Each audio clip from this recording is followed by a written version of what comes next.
Great wall of চায়নার ব্যাপারে কিছু আনবিলিভেবল ফ্যাক্ট আপনি জানেন কি? বলা হয়ে থাকে একমাত্র ম্যানমেড স্ট্রাকচার যেটি স্পেস থেকে দেখা যায়, কিন্তু এই বিষয়টি একদমই সত্য নয়। এখন লোয়ার আর্থ অরবিট থেকেও যদি দেখার চেষ্টা করেন তাহলে ওকে দেখতে পাবেন না। কিন্তু এর অর্থ এই নয় যে এটি মূলত বিশেষ কোনো স্ট্রাকচার নয়।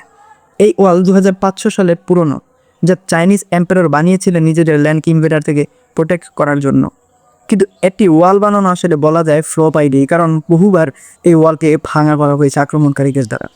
এই গ্রেট ওয়াল আসলে সিঙ্গেল স্ট্রেট লাইন অফ ওয়াল নয়, অর্থাৎ এটি একই লাইনে সম্পূর্ণ সোজা নয়, বরং অনেক আলাদা আলাদা দেয়াল আছে যা একে অন্যের সাথে প্যারালালভাবে আছে। কখনো কখনো এই দেয়ালের মাঝে গ্যাপও দেখা যায়, কিন্তু টোটাল লেন যদি আপনি দেখেন তাহলে পুরো গ্রেট ওয়াল অফ চায়নার সমস্ত ওয়াল অ্যাড করলে দাঁড়ায় 21,196 কিলোমিটার। এটি পৃথিবীর বিষুবরেখার প্রায় অর্ধেকের সমান হয়ে গেছে। আর জানেন কি, এমনটা নয় যে পুরো ওয়ালকে কোনো সিঙ্গেল ম্যাটেরিয়াল দিয়ে বানানো হয়েছে।